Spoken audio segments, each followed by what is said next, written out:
Olá, amigos, sejam muito bem-vindos a mais uma emissão do nosso estudo sistematizado do Evangelho segundo o Espiritismo, canal Espiritismo e Vida. Nós temos hoje, na sequência dos nossos estudos, o capítulo 21, o item 9, capítulo 21, haverá falsos cristos e falsos profetas.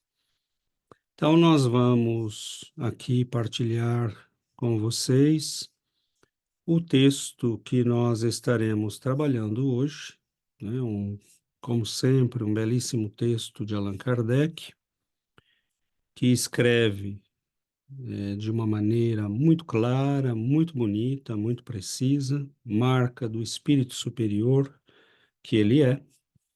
E nós temos, então, aqui o texto, que é o Caracteres do Verdadeiro Profeta. Nós vamos ver que o texto é de grande atualidade. E o próprio mestre Allan Kardec nos fala isso já no início do texto. Desconfiai dos falsos profetas. É útil em todos os tempos essa recomendação, mas, sobretudo, nos momentos de transição, em que, como no atual, se elabora uma transformação da humanidade. Porque então há uma multidão de ambiciosos e intrigantes que se arvoram em reformadores e messias. Vejamos bem como Allan Kardec é aqui de uma grande precisão, né? Vejamos que ele nos coloca já neste primeiro parágrafo a necessidade de tomarmos cuidado com o que nós chamamos, o próprio Mestre Jesus chamou de falsos cristos e falsos profetas. E por que isto é especialmente importante nestes séculos, a partir da codificação que estamos vivendo? Porque são períodos de transformação. E sendo períodos de transformação, é natural que haja uma certa confusão.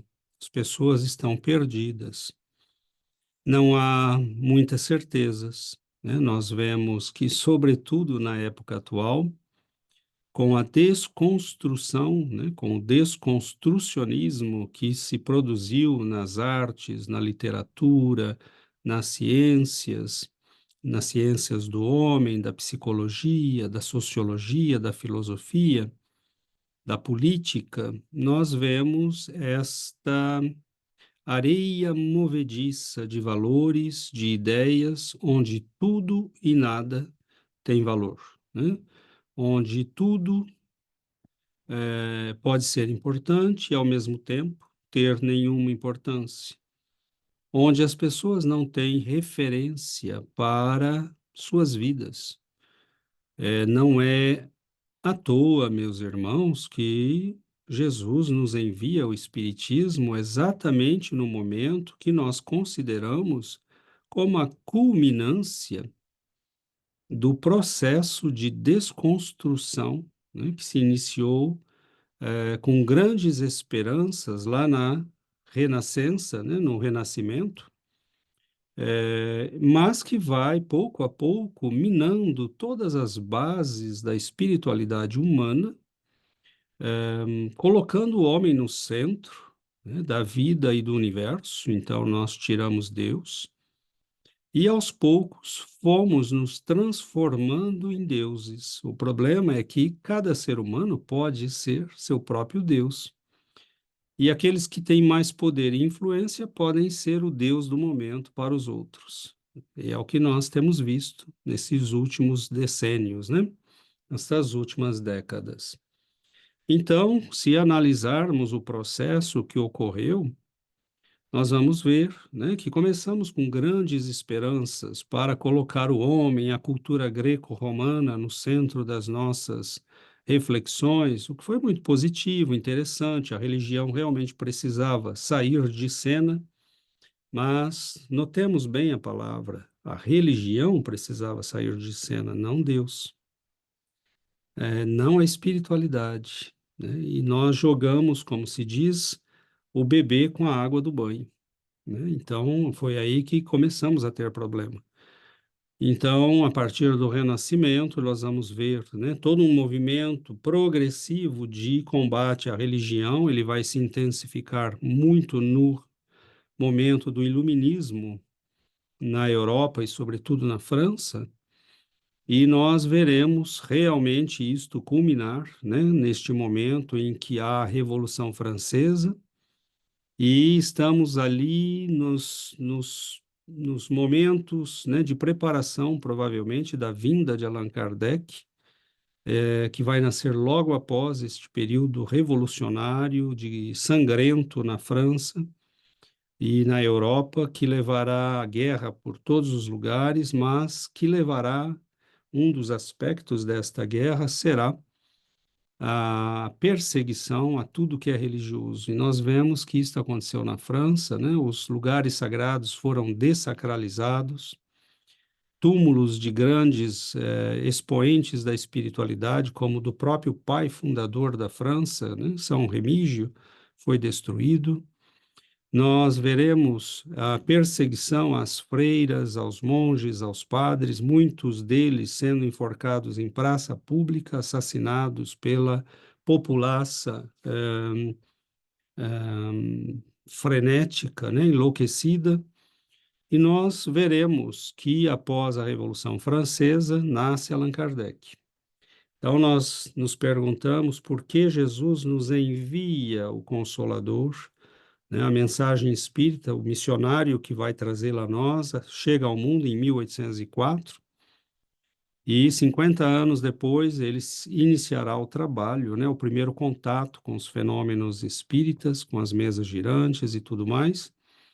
Mas este período é um período de grande, né, movimentação espiritual na Terra. Nós veremos o aparecimento de filosofias nihilistas, como as filosofias de Nietzsche, filosofias pessimistas, como a filosofia de Schopenhauer.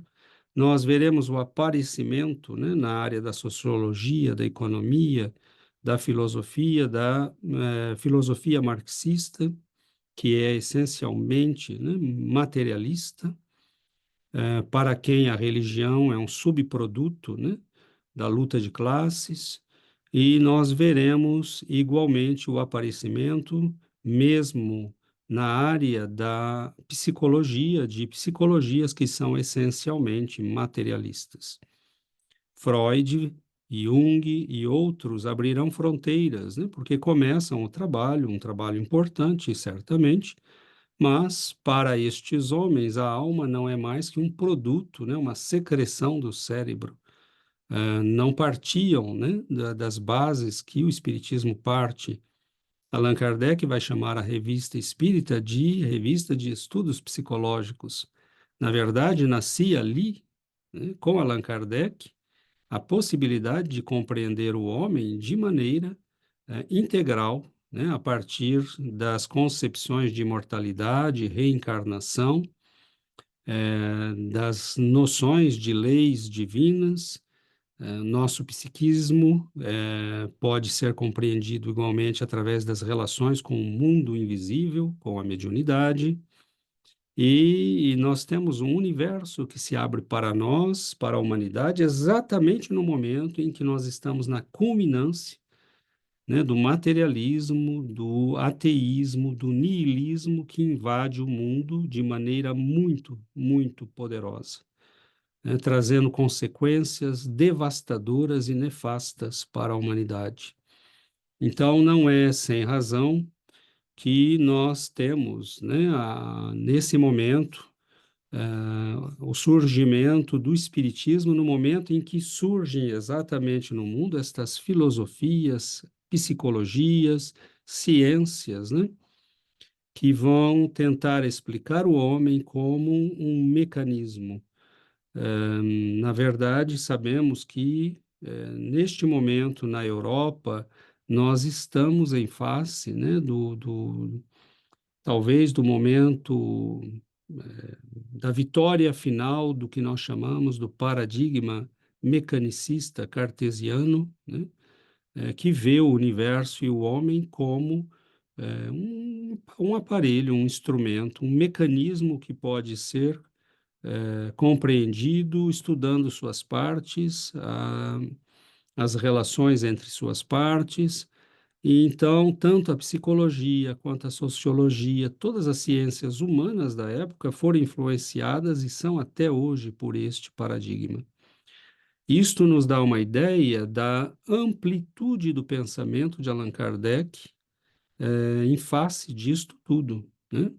Isto nos dá uma ideia da importância do trabalho de Allan Kardec, pois ele está fora disso tudo, né? Ele é o missionário que compreende a importância da mensagem que está chegando ao mundo, que trabalha para trazê-la e estruturá-la, e ele é tão grande, tão importante, que ele é realmente, né, aquele que percebe aquilo que ninguém estava percebendo, né? Os grandes filósofos, os grandes psicólogos, os grandes cientistas da época não perceberam, salvo alguns que começaram a entender igualmente, sobretudo depois que ele publica, né, o Livro dos Espíritos, começam a entender que atrás daqueles fenômenos, por detrás daqueles fenômenos, está toda uma nova concepção da humanidade e do ser humano, né, do nosso futuro. Então, nós colocamos aqui, né, Allan Kardec nesse texto, e por isto nós estamos falando tudo isto, porque nós estamos ainda no período de consequências de todas essas alterações. Infelizmente, o Espiritismo não conseguiu se implantar como uma ideia geral, né? Nós tivemos o fracasso da missão de Napoleão, que deveria estabilizar a Europa e facilitar a divulgação da doutrina espírita. Ele falhou nessa missão. A França era o país referência no mundo e por isso o Espiritismo surge ali e não em outro lugar. Era ali que todos iam beber, né, a ciência, o conhecimento, a filosofia, e, aliás, é daí que vem, né, a influência, em grande parte, a influência espírita no Brasil, pois até os anos 30, até os anos 40, nós bebíamos na França, né, enviávamos nossos filhos e as famílias ricas do Brasil enviavam à França, não aos Estados Unidos ou Inglaterra. E de lá muitos voltaram trazendo o conhecimento espírita, né? Essa é uma parte da explicação, obviamente, não toda, né?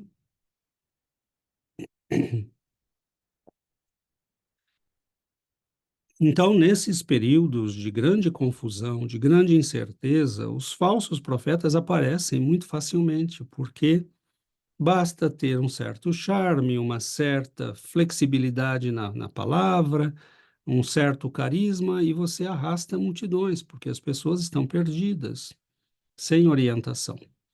Então, nos diz Allan Kardec que é importante reconhecer aqueles que são realmente servidores do bem, encarregados de nobres missões junto à humanidade, e aqueles que são farsantes, né? Farsantes perigosos, porque conduzem milhares de pessoas, às vezes, ao erro, à perda de tempo. E é importante, nesse aspecto, que nós sejamos capazes de identificá-los. Então, diz o texto, perguntareis que nós aqui, que nós colocamos aqui em destaque, né? Perguntareis sem dúvida como reconhecê-los. E Allan Kardec nos diz, somente a um hábil general capaz de dirigi-lo se confia o comando de um exército. Então, este já começa sendo o primeiro critério, né? Nós vamos ver que a escolha destes missionários passa pelo fato de que são almas experimentadas, que já viveram muito, que trazem uma bagagem muito grande, que têm uma estrutura psíquica, nós podemos dizer, de aço, né, para suportar as pressões, os ataques. Vejamos bem que é um conjunto de qualidades, né? É um conjunto de qualidades. E muitas vezes, por que nós somos enganados? Porque você pode ter num suposto missionário até algumas dessas qualidades. Por exemplo, uma pessoa extremamente má ou mal intencionada, ela pode ser muito hábil, pode ser um bom estrategista, mas esta é uma qualidade que ele usa, né, de maneira amoral, de maneira imprópria, de maneira incorreta, para obter fins pessoais. E o grande estrategista, né, das causas nobres, aqueles missionários que o Senhor envia à Terra, eles trabalham pela mensagem, né? Então, na sequência do texto, ele vai nos dizer, Kardec, isto posto, a vez de concluir que o verdadeiro missionário de Deus tem de justificar pela sua superioridade, pelas suas virtudes, pela grandeza, pelo resultado e pela influência moralizadora de suas obras, a missão de que se diz portador. Notemos que ele fala de influência moralizadora de suas obras, né? Ele tem que justificar pela sua superioridade, pelas suas virtudes, pela grandeza, pelo resultado e pela influência moralizadora, né, a missão de que se diz portador. Então, não basta se dizer portador de uma missão. É preciso, né, que os frutos da árvore sejam frutos de boa qualidade, né? Há árvores muito bonitas. Então, é essa passagem do Evangelho, quando Jesus nos diz da figueira, né, que era muito vistosa, muito bonita. Então, são as pessoas que falam muito bem, que durante algum tempo, né, conseguem convencer milhares de pessoas, mas aos poucos elas vão mostrando que suas ações, suas obras, aquilo que fazem tem um caráter extremamente pessoal, personalista, e nós começamos a ver que não tem, né, essas virtudes, essa grandeza, não tem os resultados moralizadores que nós devemos esperar daqueles que se dizem, né, ou que são indicados como grandes missionários junto à humanidade, né? Então, nós vemos que, nos diz Allan Kardec, né? Julgais que Deus seja menos prudente do que os homens? Ficais certos de que só confia missões importantes aos que sabe capazes de as cumprir, porquanto as grandes missões são fardos pesados que esmagariam o homem carente de forças para carregá-los. Então, as pessoas, né, muitas vezes, não. Quando nós temos um grande missionário, normalmente ele não fica reclamando, ele não fica. Olhemos Kardec, por exemplo. Allan Kardec, ele desapareceu atrás da mensagem. Mas temos nós ideia do que passou este homem para que nós pudéssemos estar lendo esse texto que estamos lendo hoje? Os nossos amigos, né, que estão levantando a história do Espiritismo, consultando documentos, existe um trabalho muito bonito que está sendo feito a esse respeito, né? Adair Ribeiro, Carlos Sete, Charles Kempf e vários companheiros que estão trabalhando, né?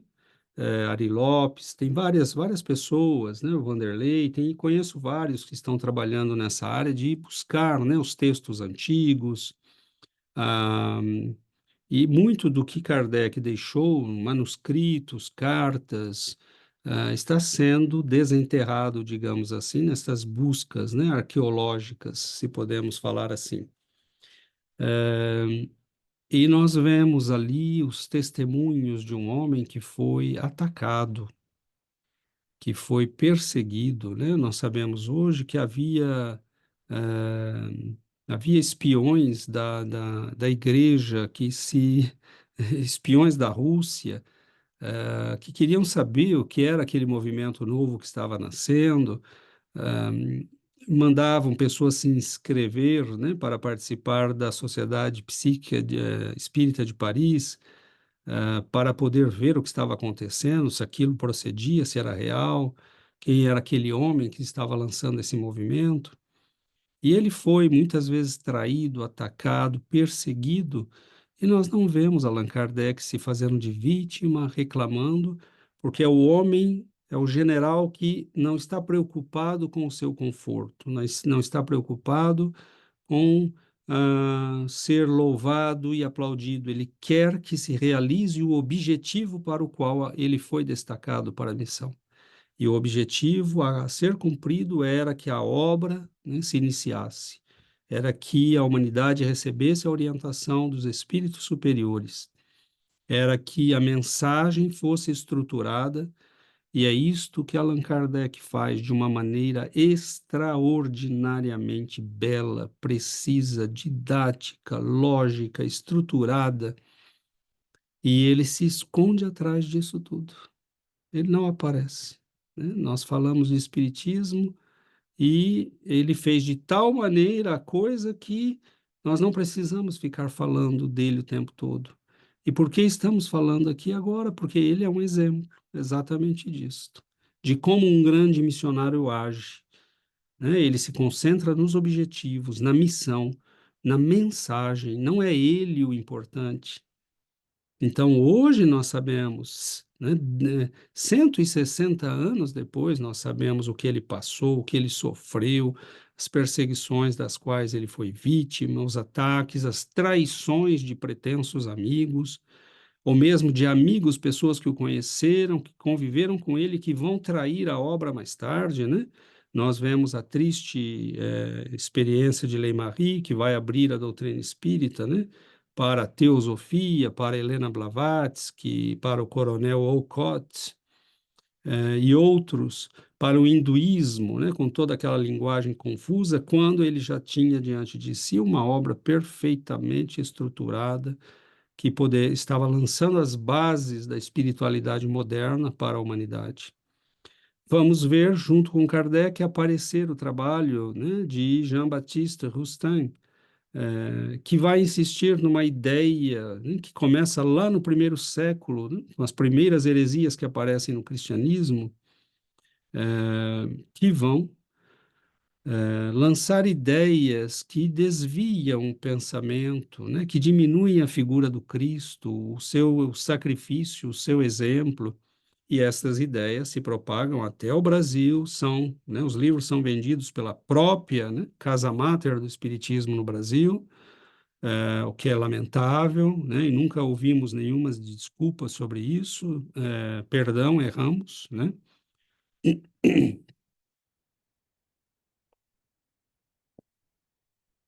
E nós vemos, né, que os erros se propagam desta forma, mas lembremos, meus irmãos, quando, né, Jesus conta a parábola do trigo, né, e do joio do trigo, e perguntam, né, os, os servos ao Senhor, Senhor, nós devemos arrancar, né, o joio, e ele diz, não, porque se arrancarmos o joio, o trigo irá junto, né? No tempo certo, né, meu pai, né, tomará o trigo e separará o joio, mas por hora eles devem crescer juntos. Então vejamos que esta é a situação em muitos momentos da humanidade. As boas ideias logo são seguidas e acompanhadas por ideias perigosas, opostas, que querem nos desviar do caminho. E elas crescem juntas, né? Então, é claro que nós devemos, é nossa obrigação, é nosso dever tomar cuidado, prestar atenção, né? E são raríssimos os grandes missionários da estatura, né, de um Allan Kardec, de um Chico Xavier, são raríssimos. Há pessoas que querem se fazer passar por, né? São pessoas até às vezes de grandes qualidades, mas que não têm, né, as qualidades realmente necessárias para assumirem esta posição. E Allan Kardec vai nos dizer, né, que outra maneira de reconhecer isto é esta que ele nos diz no parágrafo que vamos ver agora. Outra consideração: os verdadeiros missionários de Deus ignoram a si mesmos. Em sua maior parte, desempenham a missão a que foram chamados pela força do gênio que possuem, secundado pelo poder oculto que os inspira e dirige, a seu mau grado, mas sem desígnio premeditado. Então, nós vemos que são pessoas que muitas vezes ignoram a si mesmos, né? Eles simplesmente começam a fazer aquilo que acreditam ser o certo, aquilo que sabem que é o correto, que é bom, e são secundados, amparados, fortalecidos pelas forças do alto, e muitas vezes, né, a seu mau grado, se tornam líderes, né, de toda uma nova era que se inicia. São raros, raríssimos os homens que podem ser categorizados, né, como estes missionários de grande elevação. Numa palavra, os verdadeiros profetas se revelam por seus atos, são adivinhados, descobertos, né, percebidos pelos outros. Eles próprios, às vezes, não se dão conta de que são aquilo. Ao passo que os falsos profetas se dão eles próprios como enviados de Deus. Né? As igrejas hoje por aí estão cheias de gente se chamando de bispo, né? E da onde o sujeito tirou o título de bispo, né? Ele próprio se deu. Então aí você olha, né, para Allan Kardec, para Chico Xavier, para Eurípides Barçanufo, Caibar Schutel, né? Eles serviram a Jesus. Eles serviram a Jesus, servindo ao próximo, e serviram a doutrina espírita, né? Então, nós vemos pessoas nos falarem: ah, isso aqui deve ser bom porque eu vi lá no site de tal lugar, da federação, ou desta entidade ou aquela. Não é assim que nós analisamos se uma coisa é boa, meus irmãos. Né? Nós veremos que, vamos falar um pouco disso daqui a pouco, nós temos que tomar cuidados e saber como analisar as coisas, né? Não devemos usar figuras de autoridade. A autoridade para nós deve ser a doutrina, a codificação, a palavra do Evangelho, né? E não figuras de autoridade ou que são nomeadas como tais por esta ou aquela entidade. Então, numa palavra, os verdadeiros profetas se revelam por seus atos, são adivinhados, descobertos, percebidos, ao passo que os falsos profetas se dão eles próprios como enviados de Deus. O primeiro é humilde e modesto, o segundo, orgulhoso e cheio de si. Fala com altivez e, como todos os mendazes, parece sempre temeroso de que não lhe deem crédito. Isso é muito interessante, porque um verdadeiro missionário é humilde. E olhemos Chico Xavier, olhemos os grandes mestres da doutrina espírita, né? Nós temos homens e mulheres de grande envergadura espiritual, intelectuais de grande envergadura moral, né, que trabalharam na doutrina, mas que sempre colocaram a mensagem como mais importante, não a sua mensagem, não a mensagem deles, mas a mensagem da doutrina. Né? Então, eles estudaram, interpretaram e divulgaram a mensagem.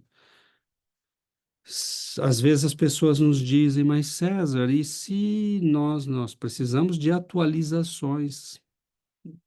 Que atualizações? Nós não conhecemos Espiritismo ainda. Nós vemos as pessoas falando coisas absurdas, né? Há pessoas que não entendem as obras de André Luiz, não entendem o que está escrito na Gênese, né? Nós não estamos dizendo que entendemos tudo, nós estamos dizendo que estudamos, justamente porque queremos entender. Agora, a pessoa não entende e ela toma como parâmetro o seu não entendimento. É como não entendi, então isso não deve ser bom.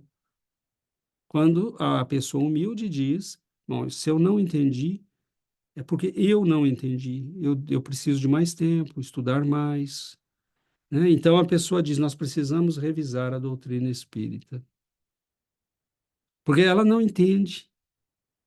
Então, como ela não entende, o parâmetro da verdade é o seu entendimento. Se ela não entende, é porque aquilo não deve ser bom. Ela não jamais pensa que ela que é ignorante e que precisa de mais estudo. Todas as vezes que eu não entendi algo na doutrina, no início, quando nós somos jovens, nós temos essa atitude, né, precipitada, incoerente. Ah, isso deve estar errado. Com o tempo, nós percebemos, lendo mais, estudando mais, buscando mais, que, na verdade, nós precisávamos de mais tempo para entender a doutrina. Então, meus irmãos, tenhamos bom senso, tenhamos cuidado, né? Eh, Às vezes é uma palavra que está fora de contexto que pode tirar, né, as coisas da sua lógica e do seu bom senso. Então, o verdadeiro servidor do Cristo, o verdadeiro servidor da doutrina, o verdadeiro servidor do Evangelho, onde quer que estejamos, né, em qualquer denominação espiritualista ou religiosa que estejamos falando, ele é alguém que é humilde e modesto.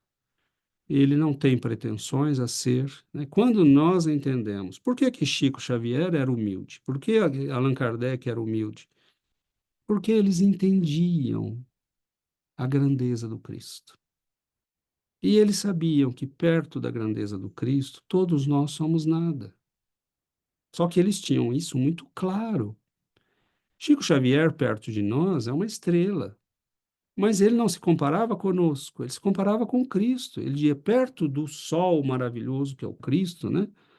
Da grandeza que é o Cristo. Eu não sou nada, eu sou um verme, ele dizia. Porque ele tinha a noção clara de quem é o Cristo. Ele não era humilde porque para fazer jeito, para ser bonzinho, para fazer de conta. Ele era um homem lúcido, um verdadeiro missionário do Senhor. Então é isto que nós temos que ter em mente, né? Agora, o falastrão, aquele que quer se passar nele, nós vemos que pessoas que chegaram ontem na doutrina espírita querem criar escola, né? O sujeito quer criar uma nova vertente, uma nova área, né? Ele quer eh, profissionalizar o trabalho dele, né? É o psicólogo que chega, né, ganha sucesso com o trabalho espírita e aí depois, para responder à própria comunidade espírita, ele cobra. Falso Cristo e falso profeta. Falso guia. Ele recebeu todo aquele conhecimento sem ter que pagar nada. Por que ele está cobrando agora de seus irmãos? Por que ele não faz o seu trabalho de orientar, de esclarecer? Né? Então, todos nós corremos esse risco, meus irmãos. Todos nós. Né? Não estamos aqui para criticar irmãos nossos, mas, nos diz Allan Kardec, é dever nosso alertar.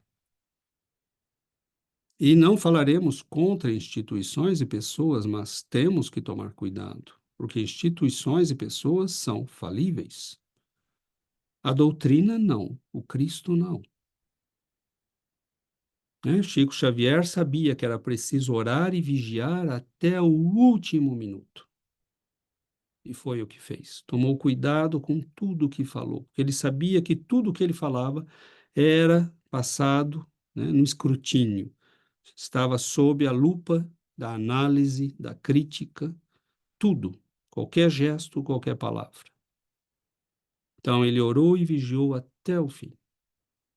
Né? Há pessoas que são notáveis, né? Mas num certo momento do caminho começam a inventar. Então, e são pessoas que querem sempre confirmação, né? Eles são temerosos de que não se lhe dê crédito. Então, a pessoa se engaja numa luta política, ele começa a buscar aliados, a fazer aliados, né? Porque ele precisa que as pessoas confirmem aquilo, né, que ele está falando. O verdadeiro profeta, o verdadeiro homem de Deus, ele não precisa disso. Muitas vezes ele sabe que ficará sozinho, ele ficará só contra todos, né? E ele mantém a sua firmeza.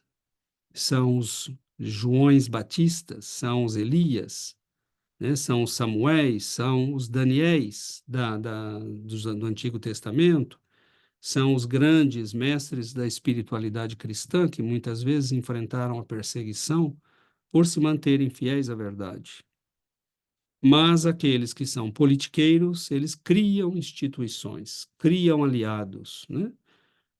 Fazem questão de ter pessoas, né, aplaudindo e seguindo suas orientações, quando as orientações que nós devemos seguir são aquelas da doutrina. Mas para seguir as orientações da doutrina, nós precisamos conhecer a doutrina, né? Então, nós achamos que depois de dar uma olhadela no livro dos Espíritos, nós já sabemos Espiritismo. Vamos refletir um pouco. Por que Leon Denis escreveu os livros que escreveu? Por que Gabriel Delane escreveu seus livros? Por que Caibar Schutel escreveu seus livros? Todos eles queriam explicar o Espiritismo. O que é que significa isso, meus queridos irmãos? Significa que a doutrina é muito vasta.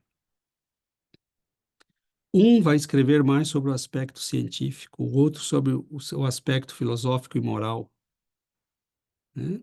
Outros vão escrever sobre tudo. Leon Denis escreveu, né, No Invisível, falando de mediunidade, de pensamento, né? Mas escreveu obras belíssimas, como Depois da Morte, O Problema do Ser, do Destino, da Dor, que são obras maravilhosas de filosofia e moral, né? Uma verdadeira poesia.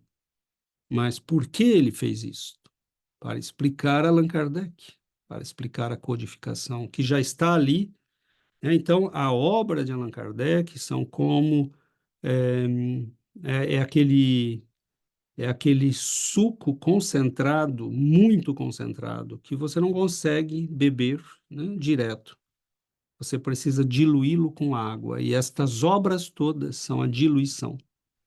Ou é como, né, alimento desidratado que vai permanecer ali por séculos até que nós possamos hidratá-lo com o suor do trabalho e do estudo.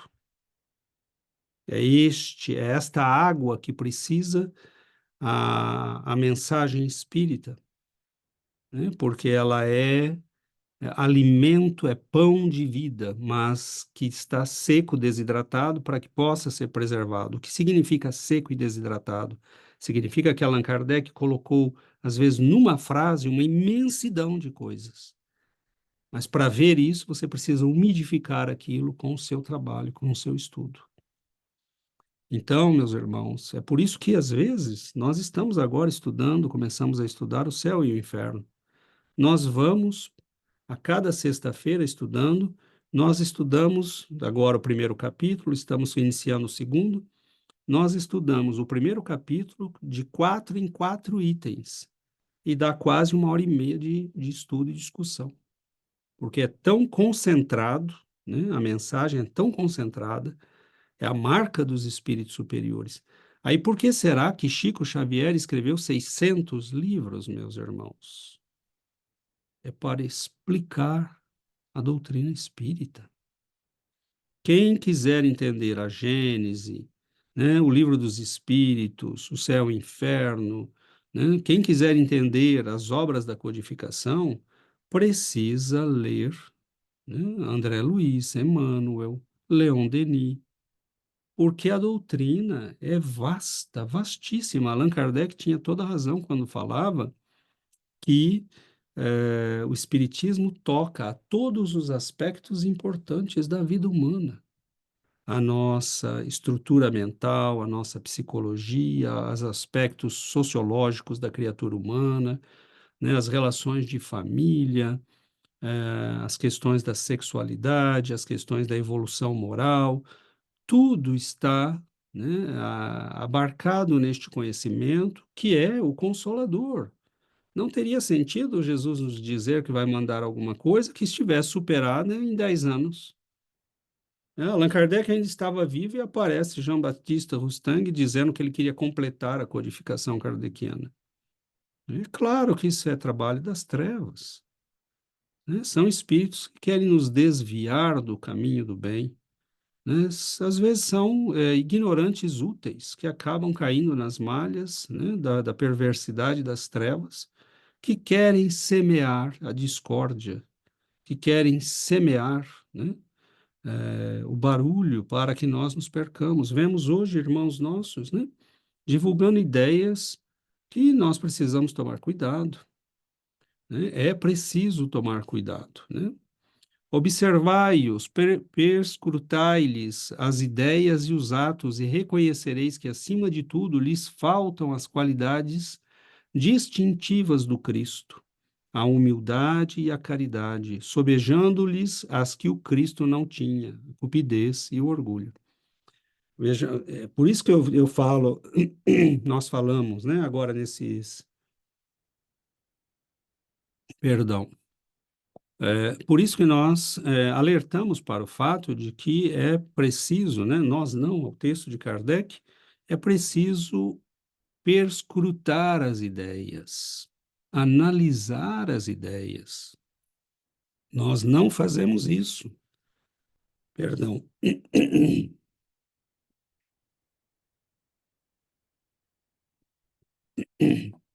Garganta de professor.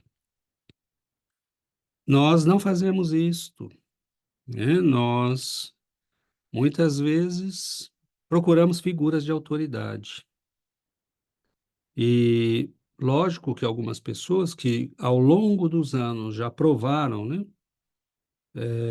Merecem ser ouvidas. Já provaram pela sua fidelidade à doutrina, pelo seu respeito aos postulados do Evangelho de Kardec, por suas vidas, já provaram, né?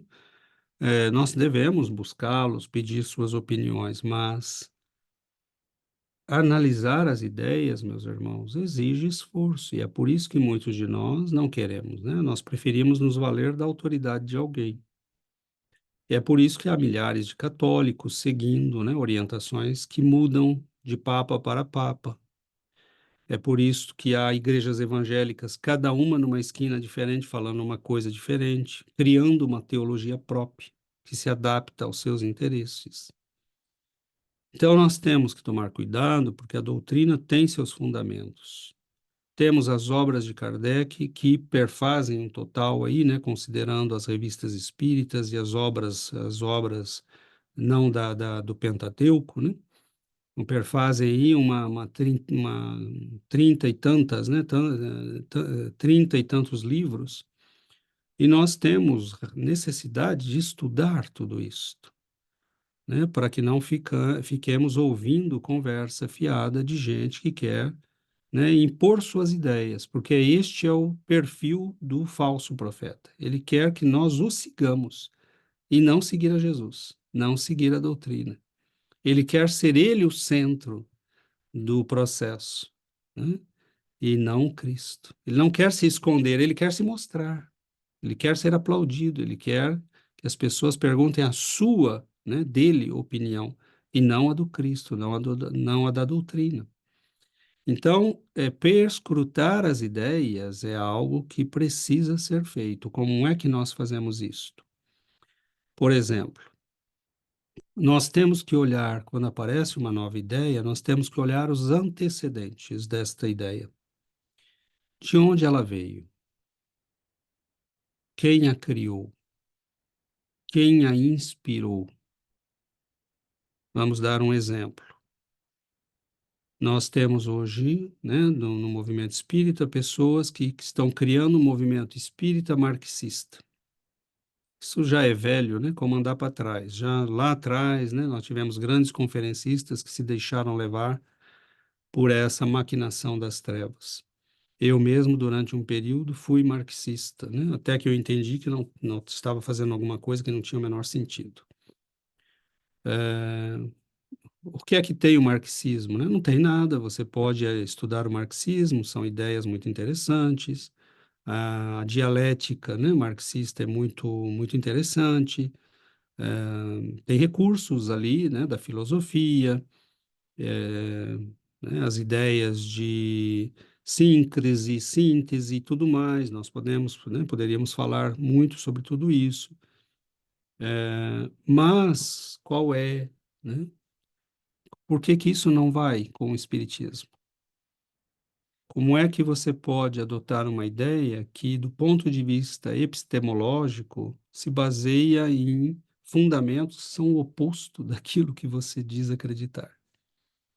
O espiritismo parte do princípio de que a matéria é secundária. O marxismo parte do princípio de que a matéria é tudo e é só o que nós temos.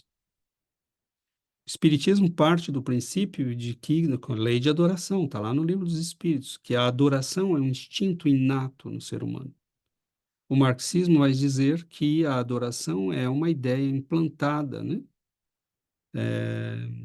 pela superestrutura, né, que é a cultura, né, com respeito à estrutura que é a economia e a vida material. Então, a partir desse momento, todas as ideias religiosas foram colocadas em questão por Marx, né? Então, nós, quando seguimos uma religião, somos idiotas úteis, né? Que estamos seguindo algo que os promotores das classes superiores criaram para nos enganar. Basicamente é isso. E Allan Kardec vai dizer exatamente o oposto, né? Que esse instinto que nos leva a Deus é natural, ele pode ser explorado, né? Num certo momento, e é por isso que podemos até considerar como uma parte da verdade o que diz Marx, que em alguns momentos, né? Classes econômicas ou sociais interessadas em promover suas ideias podem usar a religião, mas isso não quer dizer que a espiritualidade e a religião estão em questão. Essas classes estão em questão e vão desaparecer. Agora, o que convenceu milhares de cristãos nos primeiros séculos a darem suas vidas nas arenas romanas? O que é que eles ganharam? Que classe econômica estava promovendo isso? Nenhuma, não tem sentido, né? Então, de onde veio a doutrina espírita? Ela veio diretamente do mundo espiritual, né? Apareceu em milhares de lugares ao mesmo tempo. Que classe econômica promoveu isso? Então, a pessoa se diz espírita, começa a promover uma mistura de espiritismo e marxismo e não pensa que está falando um monte de besteira, né? Mas são pessoas que muitas vezes são pegas, né, naquela ingenuidade ou naquele messianismo de que nós precisamos promover a justiça e proteger os fracos e oprimidos, né? E não olha a história, né? Porque todos os que se propuseram a proteger os fracos e oprimidos acabaram, né, tornando-os mais fracos e oprimidos. Agora, o cristianismo onde apareceu, o verdadeiro cristianismo onde apareceu, vejamos o espiritismo no Brasil. O grande trabalho, né, de construção de escolas, de ajuda social, de hospitais, de creches, de asilos, né, e sempre promovendo o crescimento da humanidade, né, através do ensino de que nós somos não um corpo, mas uma alma, e que devemos trabalhar para melhorar esta alma através da fraternidade mútua. Aí está a verdadeira justiça social, né? Promover a melhoria das pessoas. Porque toda vez que nós tentamos promover a melhoria pela imposição de leis ou por sistemas políticos, falhou. Agora, quem não vê isto, né, olhando para a história, não está lendo, né, o que precisaria ler. Então, nós temos que tomar cuidado. Agora, vejamos as consequências da ideia. Nós temos que ver os antecedentes. Como é que eu, sendo espírita, posso adotar uma filosofia que tem como fundamento o oposto do que eu acredito, né? O sujeito acredita que a matéria é importante, que a religião é um produto, né? Uma excrescência quase do processo histórico e que nós devemos eliminá-la. Que os valores não têm valor. E é isso que nós estamos vendo na educação hoje, né? Os jovens voltam para casa, mesmo depois de terem sido educados no espiritismo, e dizem: ah, tudo isso é besteira, eu posso fazer o que eu quero, não tem problema nenhum, não tem consequência, a vida é só isso mesmo, né? Significa que eles não entenderam. Agora, como uma pessoa em sã consciência pode promover um espiritismo marxista? É porque não entendeu nada. Agora, olhemos para outras tendências que estão se apresentando e analisemos as ideias. E analisemos as consequências das ideias, né? Isto nos aproxima da verdade, isto nos aproxima da doutrina e do Cristo, porque qual é a grande missão, meus irmãos, da doutrina espírita? Por que Allan Kardec escreveu tudo o que escreveu? Por que Chico Xavier escreveu tudo o que escreveu? Porque a grande missão da doutrina espírita é nos levar ao Cristo. Porque o próprio Cristo disse: o Consolador, vos lembrará o que eu disse e vos explicará tudo aquilo que eu não pude explicar. Conhecereis a verdade e ela vos libertará. Então, a missão precípua, né, do trabalho espírita é essa. Tudo que nos leve para longe disso é equivocado. Então, tem hoje pessoas, né, fazendo a promoção da ciência e da filosofia espírita, mas vamos falar menos de moral, de religião e de Jesus. Né? Ah, e vocês são muito chiquistas. Né? Chico falava de Jesus o tempo todo, lógico. É o homem lúcido que sabe por que a doutrina existe.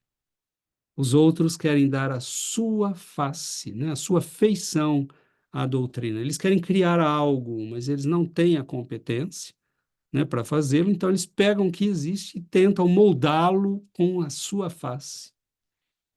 Né? Então isso é muito triste. Né? É, nós vemos várias vertentes, várias ideias que se propagam. Não vamos perder tempo, né, com discussões, com debates, que não vale a pena. Quem quer mudar, muda. Quem quer entender, vai estudar Espiritismo. Ao invés de propagarmos ideias que não temos certezas, não erraremos nunca se pegarmos para estudar o Livro dos Espíritos, o Céu e o Inferno, né, as obras da codificação, a revista espírita, nós não erraremos nunca. As obras de Leon Denis, de Gabriel Delany, de Ivone Pereira, de Chico Xavier, nunca erraremos. Né? As obras de Chico são fundamentais. As obras de André Luiz são um primor, um tesouro que nos permite entender a doutrina espírita em profundidade. Aqueles, vemos pessoas às vezes, né, falando coisas que você diz, meu irmão, né? Não faça isso. Estudemos um pouco mais, né? A pessoa analisa lá um texto de André Luiz e fala, como assim, né? Ou uma mensagem de Humberto de Campos, e a pessoa analisa como se estivesse analisando um texto sem os conhecimentos espíritas necessários para analisá-lo. Então, são tristes exemplos, né, de ideias perigosas, que são ideias perigosas, são falsos cristos e falsos profetas, porque uma ideia nos leva, muitas vezes, para longe daquilo que é a verdade. E o tempo que perdemos correndo atrás de ilusões nos custará caro no final, meus irmãos. Né? Aqueles que promovem essas confusões terão que responder, e ao que Allan Kardec diz no final, né? Desconfiai, pois, dos falsos profetas, maxime, sobretudo, né? Numa época de renovação, qual a presente, porque muitos impostores, perdão, né? Eu falo Allan Kardec, é Erasto, porque muitos impostores se dirão enviados de Deus. Não é à toa que Allan Kardec escolheu o texto, né? Eles procuram satisfazer na terra a sua vaidade, mas uma terrível justiça os espera. Podeis estar certos. Então, Kardec e o espírito benfeitor Erasto, né, nos advertem aqui que essas pessoas terão que responder pela desorientação que semeiam no coração e na alma das criaturas. Vejamos quanto tempo e quantas pessoas se perdem nestas buscas inúteis, né? Vão participar de coisas que levam anos até perceberem que foram enganados. E muitas vezes não adianta falar, né? Nós podemos mostrar por A mais B, mas a pessoa não entende. Se queremos segurança, fiquemos com os grandes mestres, né? Aqueles que se mostraram por seus atos, por sua generosidade, por seu amor, por seu desprendimento, por seu desinteresse, né? Que serviram ao Senhor e ao bem, que se apagaram nesse trabalho, né? Infelizmente, nós vemos pessoas hoje, né, dando cursos em iates caros, Chico Xavier conseguiu trazer a sua obra, né, a obra dos espíritos superiores, palavra por palavra, né, não conseguiram derrubá-lo, não conseguiram desviá-lo, foi atacado de todas as maneiras possíveis e imagináveis, e ele resistiu bravamente, porque tem a têmpera, né, dos espíritos de aço, dos espíritos superiores. No entanto, se nós não pudermos destruir o homem, né, vamos tentar destruir a obra. E nós vemos, né, recentemente, as alterações que estão sendo feitas nas obras de Chico Xavier, né, pela casa editora que deveria velar, né, e guardar estas obras preciosamente. Muitas vezes podem ter sido erros humanos que podem ser corrigidos, mas negá-los é negar a evidência que está diante de todos nós. Nós mesmos, pessoalmente, analisamos alguns textos e vimos que há alterações. Muitas vezes pode parecer simples, né? Você pega numa obra de André Luiz e todos os lugares que estavam escritos Senhor, Ele, né? Referindo-se a Jesus, dele, referindo-se a Jesus, o Mestre, né? Todos os lugares que fazem referência a Jesus, o texto é em maiúsculo, Mestre com M maiúsculo, Senhor com S maiúsculo. Aí você tira e põe minúsculo. Parece nada, mas é um erro grave. Porque o Espírito está dizendo, Jesus deve se escrever com Senhor maiúsculo, porque ele é o mestre.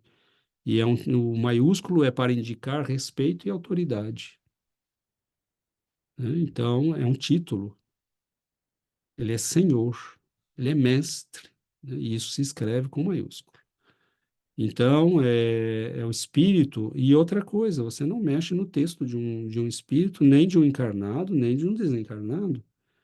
O que pensariam de uma pessoa, de uma casa editora que pegasse as obras de Victor Hugo e começasse a mudar os textos? Porque nós queremos adaptar, né? Nós vamos mudar aqui porque nós achamos, tivemos aqui uma iluminação, né? E vamos começar a mudar. Então vejamos que as trevas agem, meus irmãos. Nós somos muito frágeis, somos criaturas humanas, né? Inácio Bittencourt nos adverte numa belíssima mensagem que escreveu, né, no Instruções Psicofônicas, se eu não me engano, ou Ceareiros de Volta. Acho que é Ceareiros de Volta. Ele nos adverte, né, numa mensagem muito precisa, dos elementos que no plano espiritual têm sido considerados como os mais problemáticos para a queda de trabalhadores do que se propõem ao bem inicialmente, que começam como esperanças e terminam como fracassos. E ele diz que a questão da sexualidade, né, muitos caem na questão da sexualidade, muitos caímos na questão da sexualidade, muitos se deixam levar pelo poder, né, passam a querer poder, influência, fazer com que sua personalidade seja vista e prevaleça, e muitos são levados pelo dinheiro, né? Então, são os três, é o tripé da perdição, como nós poderíamos dizer, para muitos médiuns e servidores da doutrina. É o tridente, né, do demônio, praticamente, poderíamos dizer assim, que vem nos pegar por uma destas pontas que estão em nós, na verdade, né? A questão da sexualidade não vai ser usada contra nós se não estiver em nós e mal trabalhada, mal resolvida.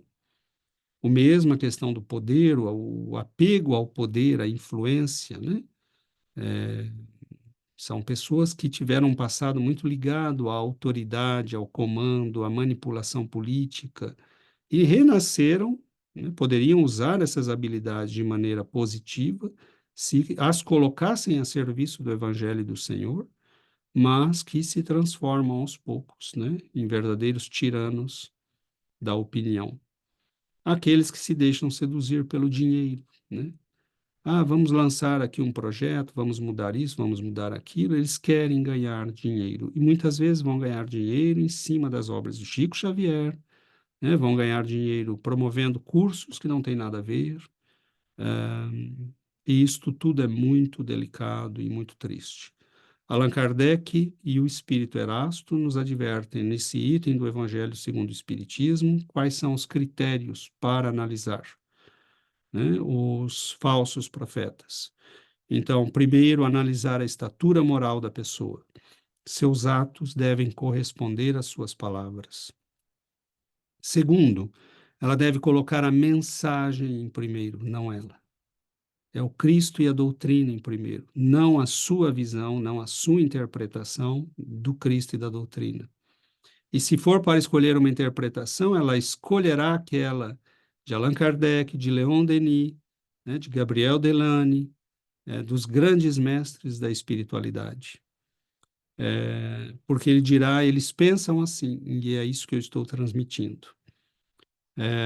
Ele é alguém, né, essa pessoa é alguém que se mostra pelo efeito moralizante da sua obra.